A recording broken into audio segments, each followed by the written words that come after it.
back to the history of SB19, paano ako naging fan, not into any boy band before, hindi na showcase yung boses nila nung time na. Pero I knew na magaganda yung boses nila, pero hindi. Tapos nung time na talagang naiyak ako nung narinig ko yung mga kanta nila, sobrang OA ko din. Ay, hindi, yung intro pa lang talagang tumayo yung balahibo ko. Lahat ng mga kasama ko talagang grabe yung build up ng excitement. Their performance is something na talagang pang world class, is a spectacle of a Filipino talent. Hindi ko alam, naiyak ako ba? Family member ba ako ng SB? I just feel that, that part of my dreams.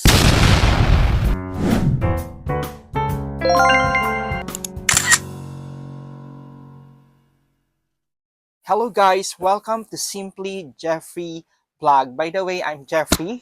I'm actually residing or living here in Abu Dhabi, United Arab Emirates. I've been here for like 17 years now. And yeah, it's been like, my second home after Philippines. So, for today's video, gusto ko lang maging casual tong kwentuhan na to. Kasi I'm actually one of the million fans ng Mahalima, ng SB19. And I've been like fan since 2018, if not mistaken. Yun yung time na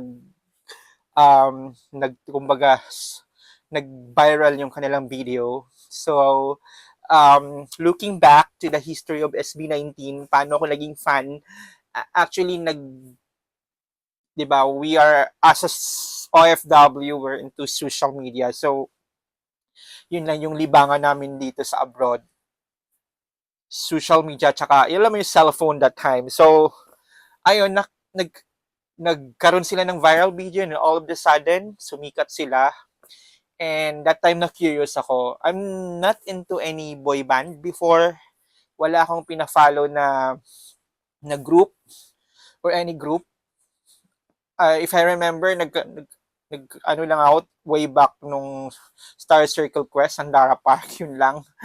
Kasi sobrang nahook ako dun sa reality show.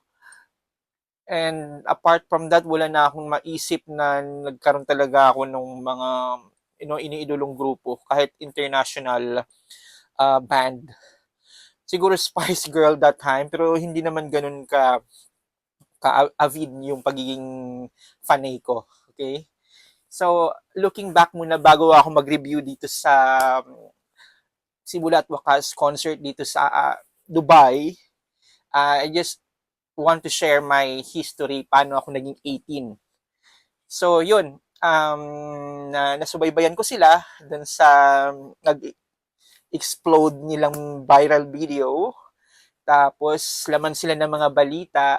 Then, finalo ko na sila. So, hindi naman, kasi sumikat na sila ng time na yun eh. Kaya they're everywhere sa social media. So, finalo ko yung mga social media nila. And that time, hindi pa ganun karami yung 18. So, dahil nga, I find them interesting na follow ko yung group nila, na siguro nag-i-invest lang ako gradually dahil alam mo yun, nakikita ko yung post nila sa Facebook, yung live nila na iilan lang. And over the time, nag-build up yung popularity nila. Tapos, nagkakaroon sila ng magagandang songs. So, ayun, yun yung history ko as 18. Okay? Fast forward, nagbumisita sila dito sa UAE. Way back 2020 Expo, in-invite sila kasi kasagsagan yun ng 'di ba? Ng tawag nito, ng pandemic. So 2021 na-move yung Expo ng 2021 dito sa UAE, particularly Dubai. So free, na-invite sila, and it was actually a free concert. So during that time, naimbitahan sila. So yun yung talagang pinursu kong makapanood, at during that time may mga 18 na rito sa UAE, kumbaga. So may kukonti pa nagsalubong sa airport, if I remember, tapos like, excited ako, sinama ko pa yung mga kaibigan ko. So, nung time na yon sa expo, kukunti pa lang yung mga kinanta nila, yung mga nauna nilang kinanta. And then, during that time, hindi pa maganda yung microphone. So, hindi mo talaga ma-appreciate yung songs nila, be. Nung time na nag-perform sila hindi mo appreciate yung vocal nila kasi yung sira nga yung, yung microphone actually. Hindi na showcase yung boses nila nung time na yun. Pero I knew na magaganda yung boses nila, pero hindi lang talaga na-highlight nung time na yon. So, after nun, simula na akong, kasi free yun, after that, nagpagsibol, pagtatag. Pagsibol, if I remember, nag-vlog ako, matcha-check nyo yan dito sa channel ko kung gusto nyo ma-review yung unang beses kong nag-spend ng pera for them. Yung pagsibol concert na sa, ano pa yun eh, if I'm not mistaken, sa tawag nito, World Trade Center, Dubai pa din. So, yung time na yun, marami-raming umattend, pero hindi ganun kapuno. So, ang nangyari, if I can recall, 2023. So, if I remember, pinag-isa yung kahit yung ibang tire na hindi puno, during the concert, pinag-compress na lang yung 18. So, that time talang effort pa rin yung 18 actually. Kasi may mga 18 na rito sa Abu Dhabi na pumunta ng Dubai. Ilan-ilan pa lang kami, alam mo yun. Tapos nung time na talagang naiyak ako, nung narinig ko yung mga kanta nila, sobrang, OA ko din. I don't know. Kasi nga invested na ako sa kanila over the time. Nagkaroon na ako ng parang attachment dun sa kanila, sa group. So nung narinig ko talagang umiyak-iyak ako. Parang hindi ako na-overwhelm ako. Alam mo, siguro ganun talaga pagiging fan, no? I mean, as bago sa akin yun. And machi-check nyo rin dun dito sa vlog ko, sa Simply Jeffrey, yung 2023 kong vlog doon sa first, may ako doon kasi solo akong pumunta ng Dubai. And talagang naglakas loob akong manood. At doon ko sila na-experience yung una nilang, paano nila showcase yung kanilang talent and everything. Pero, after nun pala, so, nagpagtatag. So, that was 2024. Ay, una pala, pagtatag nila, yung na-cancel kasi yun yung may dispute sila dun sa company nila dati na hindi piling gamitin yung ano. So, actually, ang concert na yun na fully book, talagang sold out. Kasama ko pa yung mga kaibigan ko na casual lang and kumbaga they're curious about SB19. So, nang time na yon, tawag nito, na-cancel. So, yun, na-refund naman yung pera namin. Yun lang, parang lakataas-taas ng expectation namin. And, nag-2024 man, natuloy yung pagtatag dito sa The Agenda Dubai. At may vlog din ako niyan, mga caps. Hindi ko pinapalampas yun. So, maganda actually yung time na yung Wednesday nangyari yung concert. Maraming 80 na dumating pero hindi ganun ka puno yung agenda. Kasi Wednesday, nag-leave pa ako nung time na yon from my company. Talagang sabi ko may parang, not sick leave actually, sa official leave. And doon natag ko rin yung vlog at maraming 80 na nung time na yun. Ang dami ng mga na-convert at saka mga bagong fans ng SB19. Talagang todo outfitan. Mapapanood niyo yan dito sa vlog ko din kung mababrowse nyo. At nag-garnered lang naman ng 5,000 views nung time na yun. At saka ang daming 18 talaga nang sumusuporta sa mga ganitong content. And ito no nga, nagkaroon ng simula at wakas. So guys, mahaba-haba yung intro ko about SB19. So, i-skip nyo na lang kung medyo nabuburingan kayo. So, ito na nga, the purpose of this video is actually to, parang ikwento ko yung experience ko sa simula at wakas. Nagsimula pala yung simula at wakas sa Pilipinas, talagang sobrang excited na ako. From the social media, inaabangan ko yung mga, alam mo yun, yung paglapag ng ticket, pag sold out ng ng simula at wakas sa Philippine Arena hanggang nagkaroon ng day 2. So, lahat invested ako doon. Siguro lahat ng 18 nakaka-relate dito, no? Every single nila balita about their success, yung mga bagong kanta, yung solo nila, I was actually updated, and I'm always looking forward for that, no, para mapanood yung mga basta lahat ng social media from TikTok, Instagram and Facebook, silang laman nung nung algorithm ko. So, nangyari na nga 'tong simula at wakas. Alam mo na kasi manghalang yung nangyari sa Pilipinas. Kasi daming pakulo, daming lalo na yung mga 18, yung the community of 18 is something na talagang never in my life na experience ko to. I'm already in my 40s caps, and you know, in my age, parang unusual sa akin maramdaman ng lahat ng to kasi sobrang invested ko na. Ang dami ko, bumili na nga ako ng light stick way back sa tawag nito sa pagtatag. So, yung dinala kong light stick ngayon sa simula at wakas, yun pa rin yung light stick nung pagtatag. Hindi na ako bumili ng bago pa kasi okay pa naman eh. Tsaka it takes time yung delivery pero gusto ko yun. So, one day, I'm hoping na ma-acquire ko yung bagong light stick ng SB19. So, ito na nga, this time naman, sobrang excited ako na in-announce yung Dubai concert. Honestly. Kasi yun yung inilook forward ko. Kasi gusto ko ma-experience yung nangyari sa Philippine Arenas. Kung may time lang siguro ako, I mean, in my wildest dream, gusto kong pumunta ng Pilipinas ng time na yun. Siguro kung gusto, alam mo, ganun lang kabilis, ganun lang kadali, may pera, gusto kong umattend ng arena, gusto kong ma-experience yung ganung crowd. Ganun ako ka-proud sa kanila, actually. So, moving forward, nangyari na nga yung announcement sa Dubai. In that time, last August, na-announce na prior, pero hindi pa nalapag kung kailan. That time nasa Europe, nasa Rome. Yung mga kasama ko na iba naman kasi hindi sila ganun ka-expressive sa SB. May kaibigan ko actually. Yung iba casual, hindi ko rin sigurado kung ganun sila ka-fan. Aba, nagulat ako mga kaps nung naglapag ng ticket dito sa Dubai na nandun ako sa Rome. Sila pa yung unang nag-book ng ticket at pinasama ko na lang yung pangalan ko doon at binayaran ko na lang sila nung bumalik ako dito sa UAE. So ayun na nga, parang lahat ng mga friends ko in my circle pupunta ng simula't wakas sa Dubai. And I'm so happy kasi nung ang date din ng concert nila ay yun yung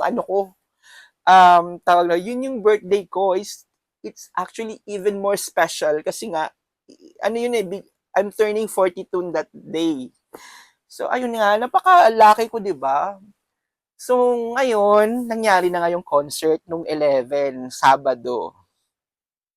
Friday pa lang, I have to go to Dubai now with my friend na excited din na nakapag-secure din ng ticket, na knowing na yung mga pina-follow niya before puro international at ayaw niya talaga ng Pilipino, ayaw niya talaga ng tawag nito, ayaw niya talaga ng mga OPM masyado. But nagulat na lang ako,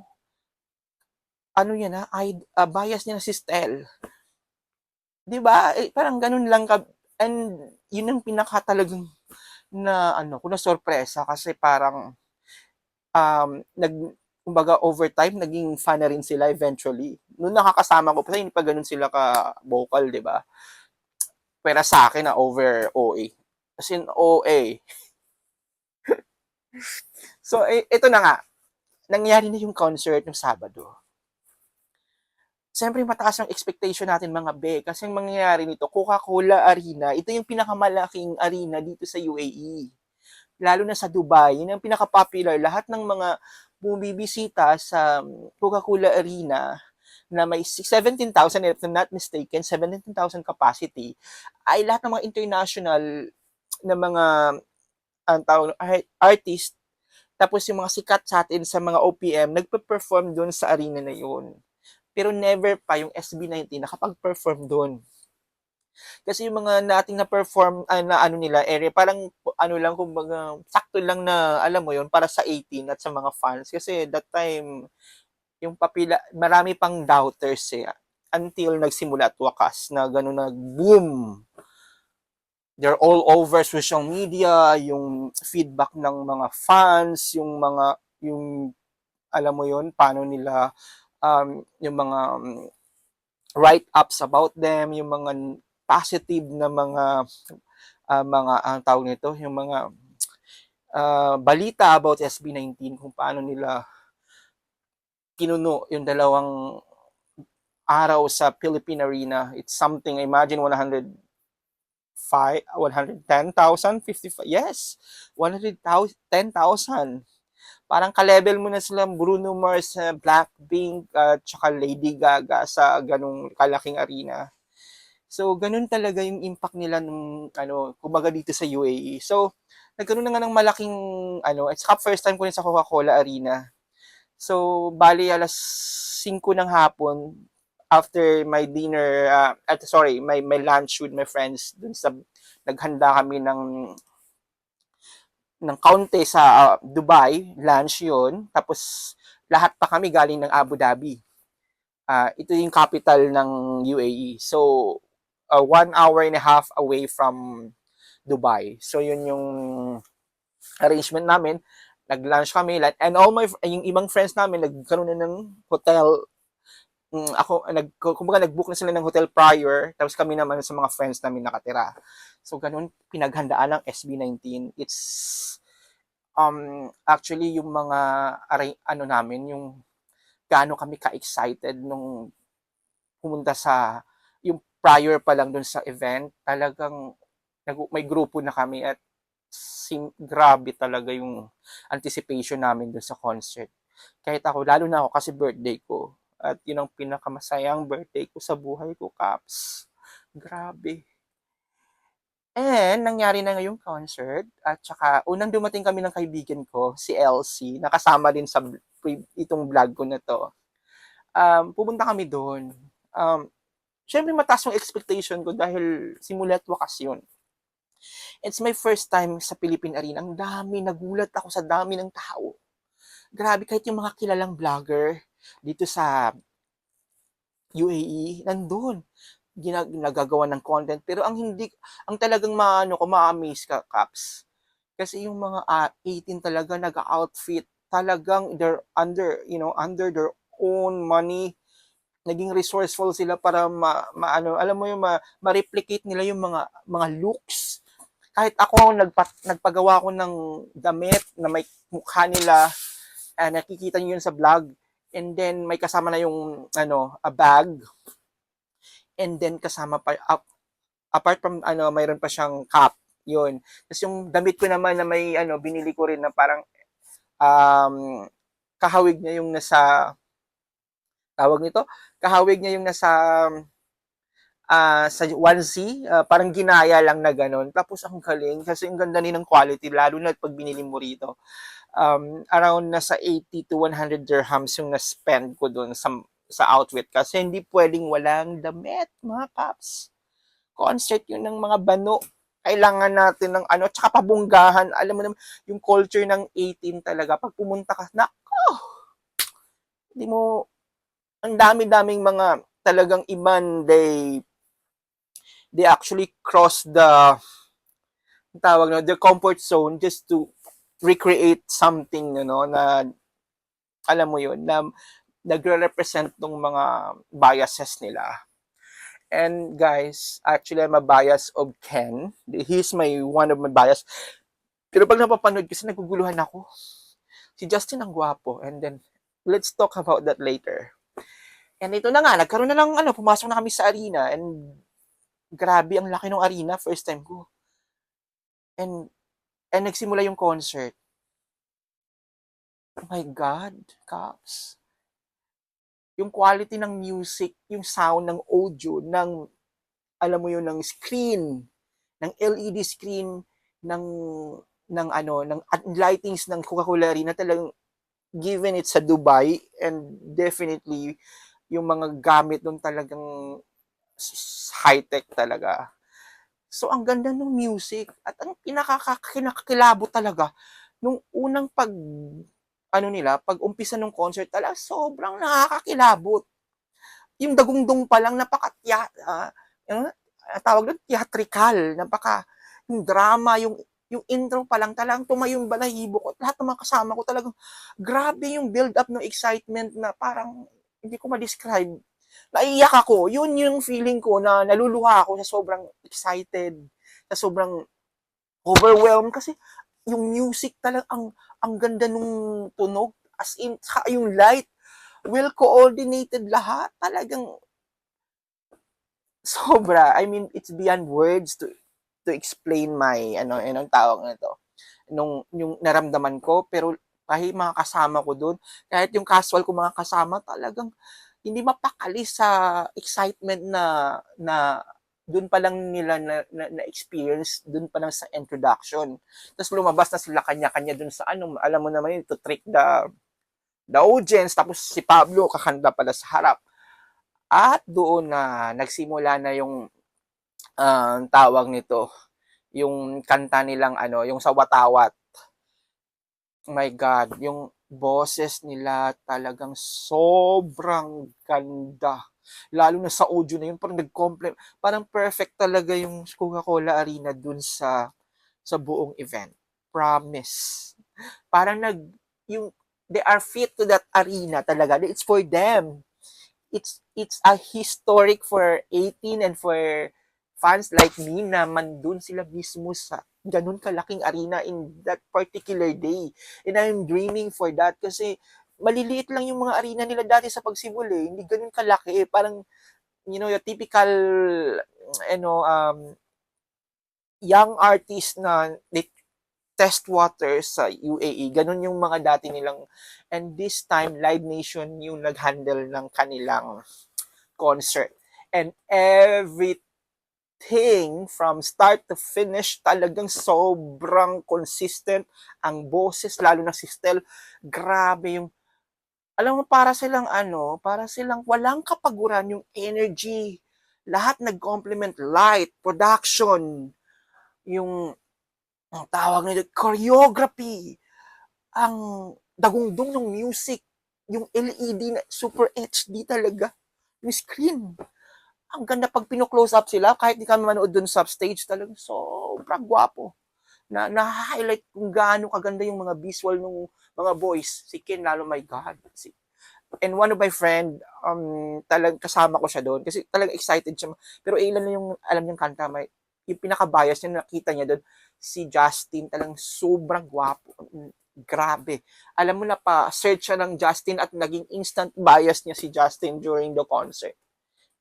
Grabe. Tapos siya, ano rin yun, di ba? Katulad rin nating mga Bex. So, sobrang, sabi ko nga sa kanila, sabi ko, be, yung tili natin sa mga boys, parang mamaya huhuli na tayo ng mga rito. Alam mo na yun, halimbawa dito, lumabas yung mga kabeksikan, kajoklaan nila dun sa concert ng time na yun.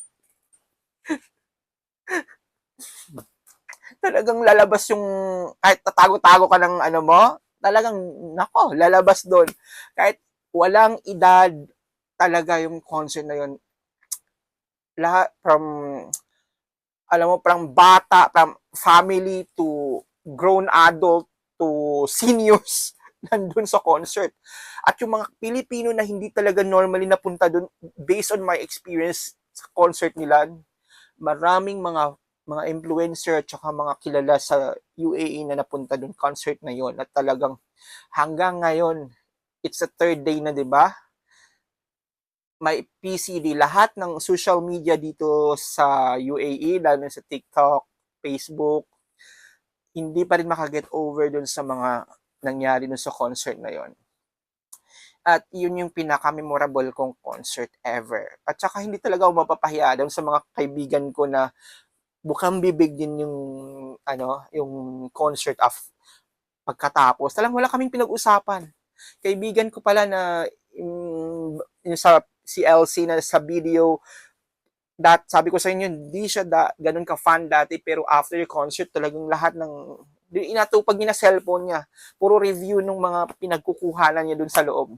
And this is my first time, guys, na nag-video ako, pero hindi ganun ka-hardcore. Alam mo yung gusto kong mag-concentrate dun sa concert kasi parang, alam mo yun, napaka-worth it niya, guys. In filming during the concert, parang mawawala kasi dun sa alam mo yon yung parang focus. And minsan, nagkukuha lang ako ng video for the content. Tapos, the rest dun na ako. Kasi ayaw kong ma-miss yung concert. Sobrang galing. The, their performance is something na talagang pang world class. Is a spectacle of a Filipino talent. Grabe yung, nila talaga, yung show yung showcase nila nung kanilang talagang hindi nila pinahiya. Grabe. At for sure naman hindi naman tayo pinapahiya. Ang lakas lang ng sa SB19. Confidence ko talaga kahit saan sila ilapat, ilagay, ilatag, hindi ka mapapahiya for them. And kahit imbitahin ko yung mga kaisama ko at mga kaibigan prior sa concert, talagang pinopromote ko yun dahil it's once in a lifetime. Tapos kung mapapanood nila, tiyak tataas yung nila, expectation nila doon sa mga concert na mapapanood nila in the future. Grabe, they started with dancing, yung mga kanta nilang tawag nito. May kanta pa silang mga more on di ba? A battle cry, tapos yung mga kanta nilang nagre-resonate talaga dun sa mga natin dreams and experiences, tapos ballad nila. Yun ang ganda ng flow actually ng set list nila ng mga songs nila, and sobrang sulit. Alam mo yung bayad mo talagang, sabi ko, yung binayad ko doon talagang sulit na sulit talaga, as in hindi ako talaga, ito yung pinaka the best concert ko so far. Comparing doon sa mga dati nilang concert, ito yung talagang napaka literal simula't wakas, and they actually exceed my expectation. Kasi ito lahat perfect. Wala kang maririnig na kahit anong mga negative sa concert. Siguro ang negative ko lang doon parang bitin. Parang kulang yung concert, guys. Basta, tapos ako rin nagbibigay ng cue dun sa mga kasama ko kasi nung bago magtapos, di ba mayroon tayong sinatawag na encore, yung performance. Akala mo nagtapos na, tapos hindi pala. Sabi ko, huwag mo na kayo umalis, huwag po lang mayroon pa. And only truly 18 ang nakakaalam ng ganong a setup ng concert actually. Overall, ang ganda nung concert. Maganda yung feedback, hindi lang sa akin as a fan. Normally, I can express, over the moon kung gaano kagaling ang SB19. But knowing na mga kaibigan ko na pumunta doon, na talagang alam mo yon, na overjoy doon sa expression nila, yung sobrang kilig, yung kilig as in, talagang at the top of your lungs. Lalo na yung si Josh, yung signature niya nagpapakita ng, my God, lahat nagulat. And I'm so happy kasi yung mga friends ko din, actually out of my circle na naging part din ng journey ko rito sa UAE, I was happy dahil nakita ko yung buong family nila dun sa concert. And yun, naiyak ako.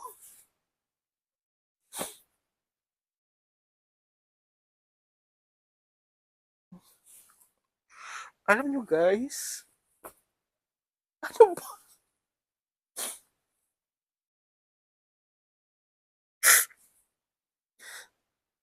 Hindi ko alam. Naiyak ako ba? Family member ba ako ng SB?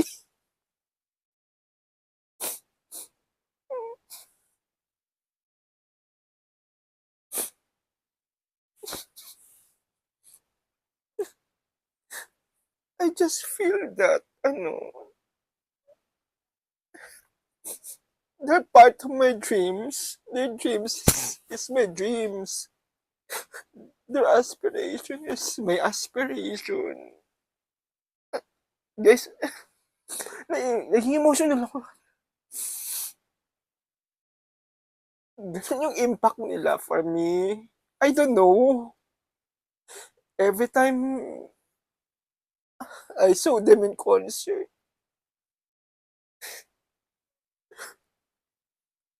I feel like I can achieve their dream as well. Parang ganun. I've never been like to any artist.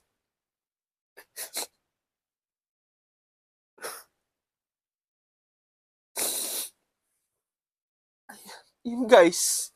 Sorry naiyak ako. So, napaka-emotional ko when it comes to the boys and knowing hindi man ganun sobra yung talagang ano ko sa kanila, yung lahat na pupuntahan, lahat ng ibang 18 na I'm so happy about, how dedicated sa kanila. Pero ako talagang talking about them is coming from my heart. They deserve the best. And the bash that they are getting, they are not supposed to get that because they're so talented and they're so humbled, boys.